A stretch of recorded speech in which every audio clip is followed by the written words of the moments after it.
A whole lot has been happening in our world in the past 24 hours, so let's spare a few minutes to bring you up to date with just a few of the top stories.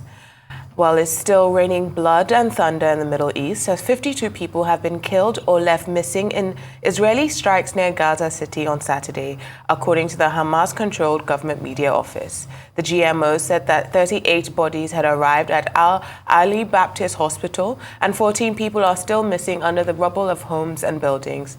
Video from two of the areas targeted shows extensive destruction and multiple casualties after large explosions. The Civil Defense Directorate said that a number of people remained under the rubble after Israeli aircraft targeted a house near the Batish Cemetery in the Al-Tufa neighborhood, which is east of Gaza City. Another strike was reported against a residential block in Al-Shati, another neighborhood near Gaza City.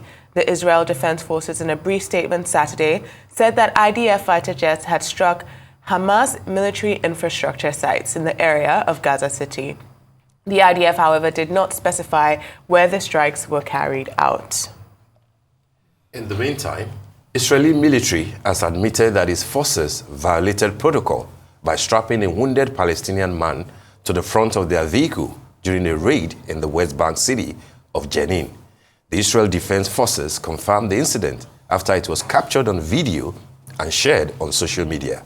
An IDF statement said the man was wounded in an exchange of fire during the raid, in which he was a suspect.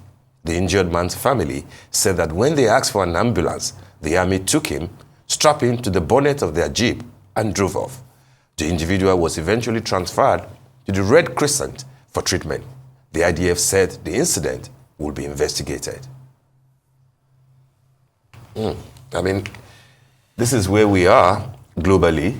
Israel still raining blood and still raining sweat, still raining disappointment practically for everybody. We discussed Israel, as you remember, the Israel and the Gaza war last weekend. Here we are again, new developments, not palatable in any way.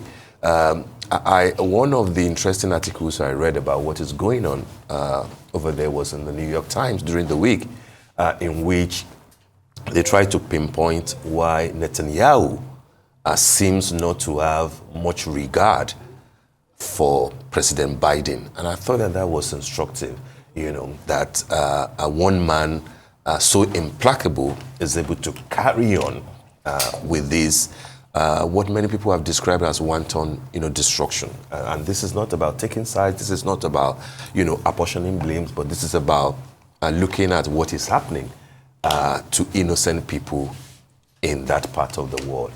For how long this will continue, I mean, I struggle to see the sense in it.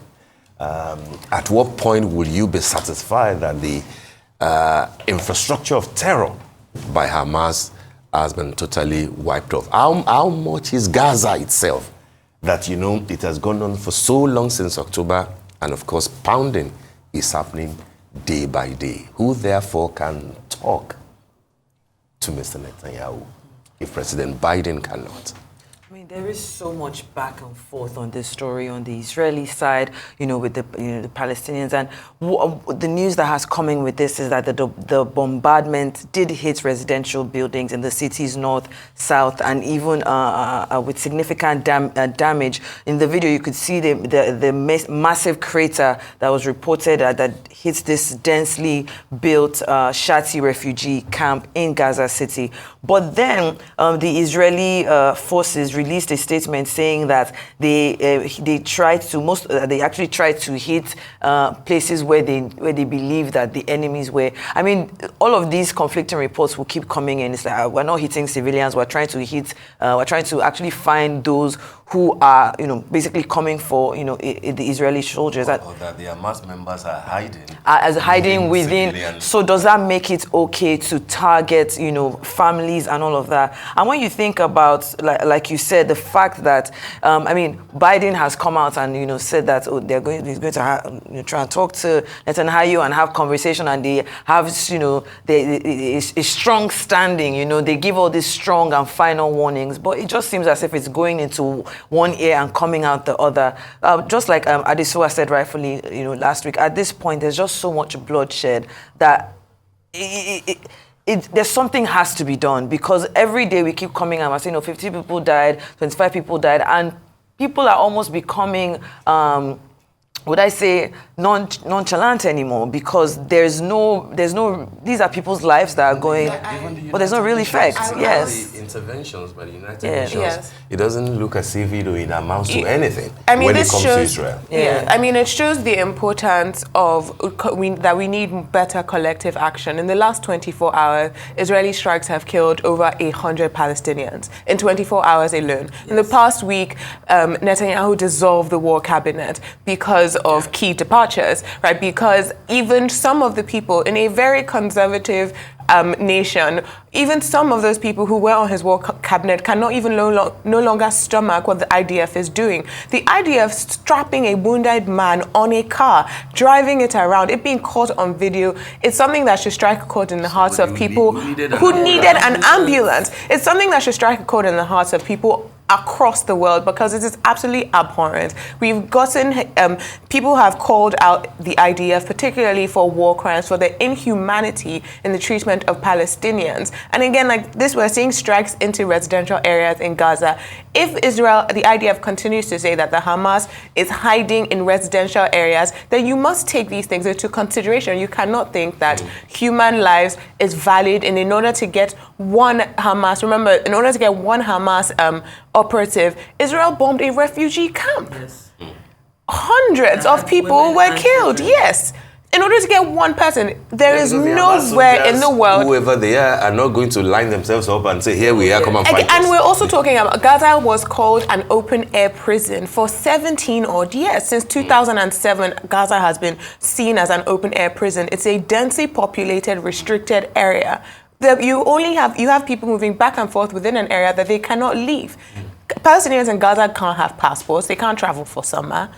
It's such a different reality. So when, the IDF or Israeli forces come out and say that Hamas is using people as human shields, we've literally now seen the IDF literally strap a human being, in a wounded, injured, in pain human being onto a car. It to be investigated, but I mean, that's how they also investigated when they killed members of the soup kitchen, when the international community was up in arms because there were Westerners who were killed. There were Australians, there were British members who were killed, aid workers. We've seen Israel commit the most abhorrent war crimes that if it were any other nation, truly, everyone would be up in arms. Could the reluctance of Mr. Biden be linked to the forthcoming election in November? It is, yes. It is an election year, and Israel and this conflict is going to be a huge topic on, till November. And even Netanyahu has come out. Israel has said that Biden has refused to supply them with some weapons, right? But it is tricky, particularly on the left in America. Yeah. He's going to have to try and appeal to Israeli sentiments. He's going to have to appeal to the Christian sentiments, as well as pro-Palestinian sentiment, which is also very strong amongst the young base. That's usually a democratic stronghold. So it's a very difficult tightrope that Joe Biden is walking. Yeah, he is. So we'll see how that goes. Okay, so we'll move on. Well, back home here in Nigeria, a piece of very cheery news, as the Central Bank of Nigeria says its policies to reduce inflation is working, and cited decrease in inflation rate in 13 states to support its position. Nigeria's monthly inflation rate for the third consecutive month continues to slow down, ostensibly indicating the effectiveness of CBN's monetary policy tightening measures. CBN's Deputy Governor, Economic Policy Directorate, Muhammad Abdullahi, said that the inflation tide is turning, albeit slowly, adding that the Apex Bank will continue to work diligently with coordinated policy measures to ensure that the worst of the inflationary cycle is behind us in the nearest future. While year-on-year inflation continues to rise, the monthly rates show a showdown. The decline in inflation rate is a nationwide trend, with 13 states, including Abuja, Akwa Ibom, and Rivers, experiencing a slowdown in year-on-year inflation in May. Well, I mean, that's some cheery news coming from CBN. I mean, should we say that Cardi B is roaring back after weeks and months of people say, hey, where are we? Inflation at almost 40%, food inflation, I think about over 40% now, everybody feeling the pinch. But here we are with a bit or a tinge of good news. 13 states recording appreciable decrease in the inflation rate. Rivers, Abuja, Akwa Ibom. I'm not sure if Lagos is part of it yet, but we hope to see Lagos there. And then the good news that this will likely continue because of the measures that the CBN is taking. So nobody will say that they've ignored what is happening. They're not trying, to assist the people. But hey, month of June, almost half of the year, people know what they have experienced since January. Well, while the numbers are not yet uniform for all measures, such as a year-on-year across the country, I'm looking at the body language of, even like you said, Cardi B, like he's continuing to work very diligently to make sure that these coordinated policy measures ensure that the worst of this inflationary cycle is behind us in the nearest future. And, just like you said, we're looking at that decline, the headline inflation decelerated in May from to 2.14% from a month earlier, slowing from 2.29% in April and then 3.02% in March. And the National Bureau of Statistics, of course, is backing up this new data. But as I always say, you see, it's always nice to throw up percentage and figures and this and inflation. What really matters is that these changes start to trickle down and actually have an effect on the decisions that, the Nigerian citizen has to take on a day-to-day basis,